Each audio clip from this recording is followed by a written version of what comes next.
You're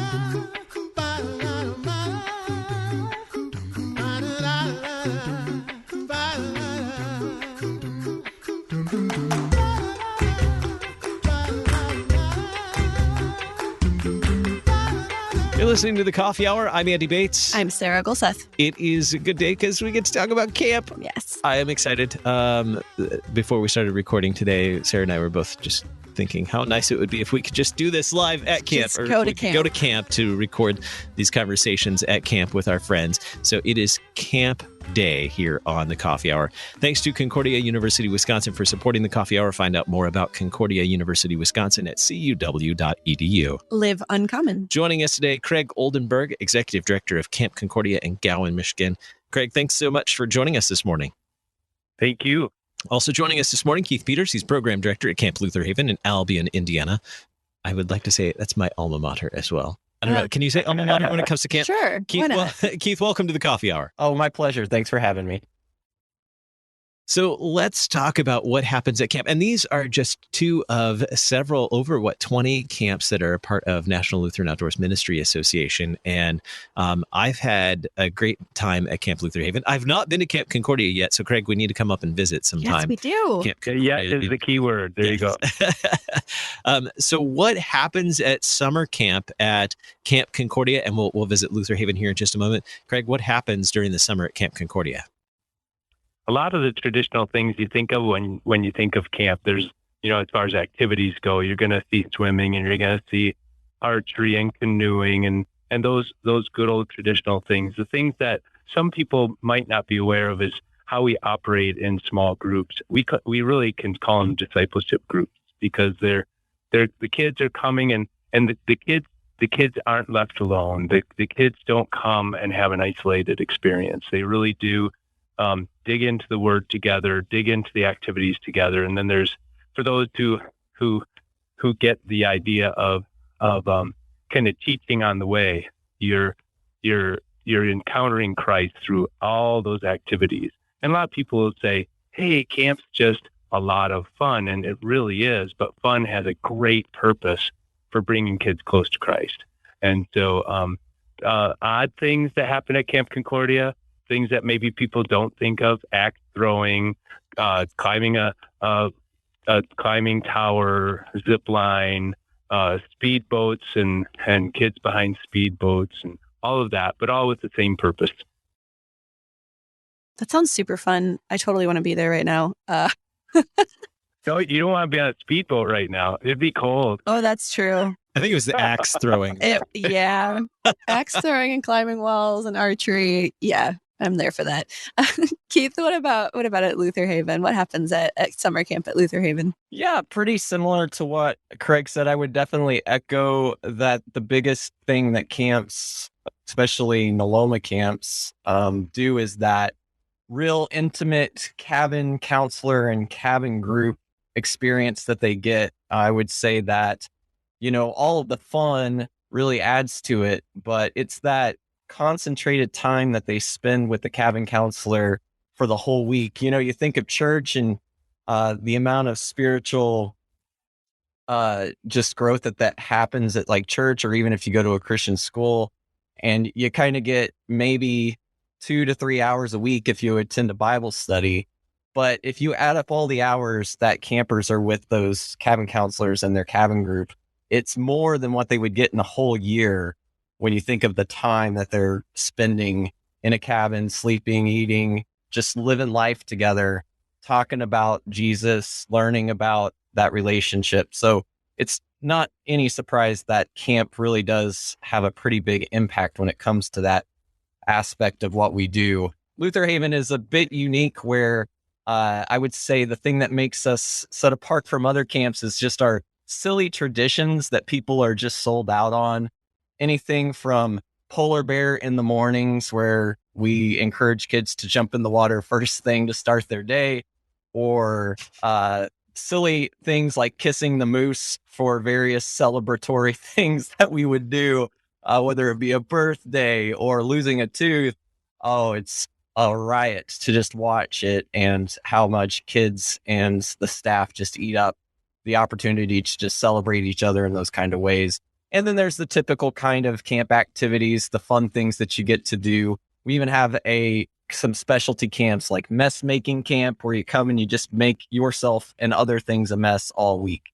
So yeah, it's a really, really neat opportunity that camps provide in that kind of way. We didn't have mess making camp while I was there, but perhaps that was inspired by my time there. Because perhaps I was just really good at that. I totally want to go to mess making camp. Do you offer that for adults? This is what I need to know. Yes. Now, you both brought up great points of spending time in the Word and just being immersed in the Word. How does camp, Craig, we'll start with you. How does camp partner with parents and pastors, or how does it complement the vocations of parents and pastors? Yeah, I really appreciate that question. My board has come to the conclusion, and this has been through a long process, that Camp Concordia has no reason to exist unless it's doing just that, supporting we call it faith influencers, and that comes out of the sticky faith conversations and model. But it's the fact that if we're not coming alongside parents, if we're not coming alongside the congregations and saying that's where the primary faith influencing goes on, and we're here to support that, and we're here to support you, parent, we're here to support you, pastor, then we don't have a reason for being. Now, how do we do that? And that's it's Keith said it.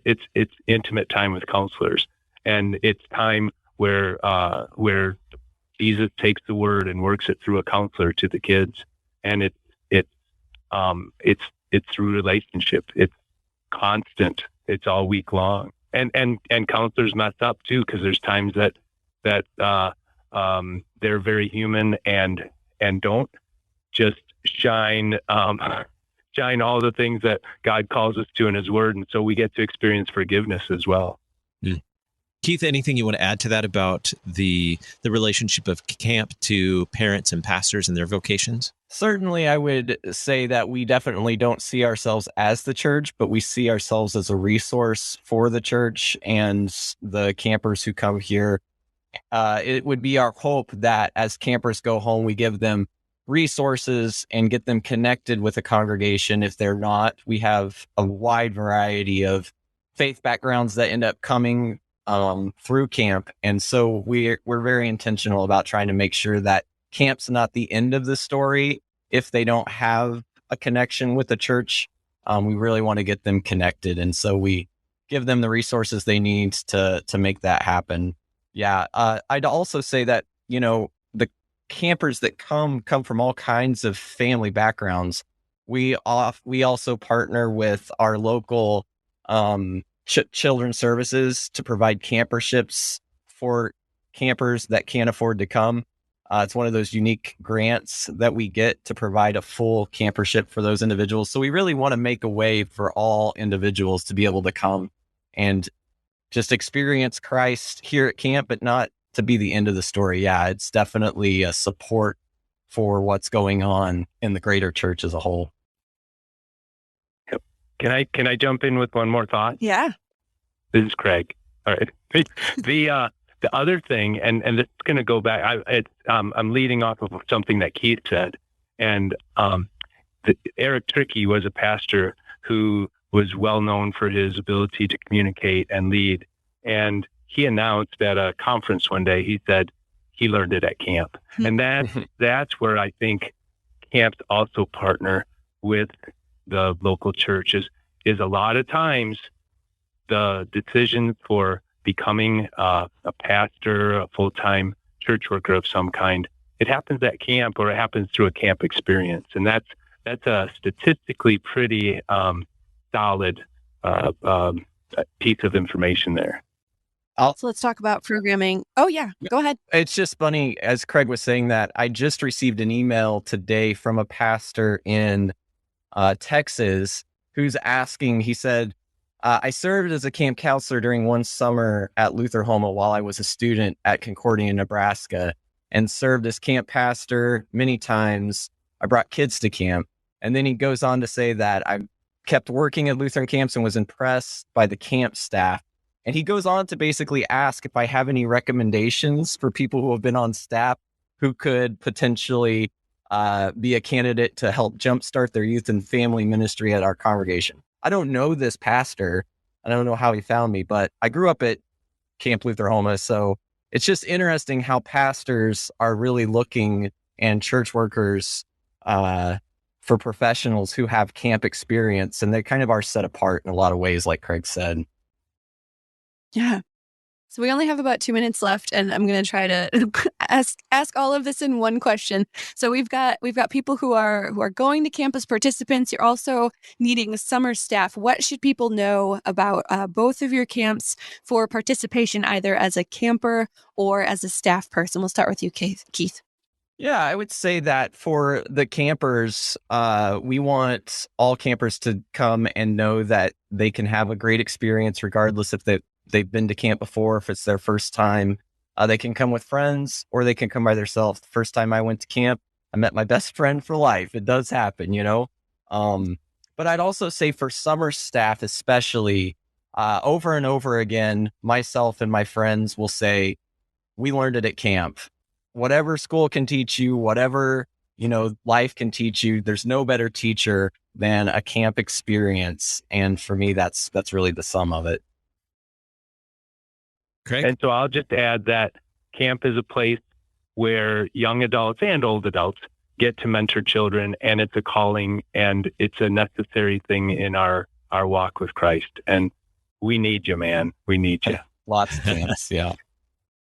All right. So how can we find out about Camp Concordia and what's happening there this summer? Where's the place to go, Craig? campconcordia.org. That's our website. All set. It's all there. And Camp Concordia is located in Gowen, Michigan. How can we learn more about Camp Lutherhaven, Keith? It's all at lutherhaven.org. Lutherhaven.org. That's pretty easy. In Albion, Indiana. So for listeners not familiar with this location, where would we find Albion, Indiana? It's about 40 minutes north of Fort Wayne. Very good. So if you're in the Midwest, upper Midwest, these are the places to check. You can find other Lutheran camps. Where can we find other Lutheran camps, Craig, that maybe if you know, Gowen, Michigan or Albion, Indiana isn't near us, where can we find other Lutheran camps that might be a good fit for us? Right. 3 places. NLOMA.org has a listing of all the NLOMA camps. Somewhere online, the locators for the LCMS also has the camps. And also, you can just type it in and you'll find them. Very good. Type it in. NLOMA.org is a great resource to find a lot of these camps. Our guest today, Dr. Craig Oldenburg, Executive Director, Camp Concordia in Gowen, Michigan. Craig, thanks so much for being our guest. Thank you. And Keith Peters, Program Director, Camp Lutherhaven, Albion, Indiana. Keith, thanks so much for joining us today. Oh, my pleasure. You're listening to The Coffee Hour. I'm ready to go to camp, Me too. and I'm Andy Bates. I'm Sarah Golsa.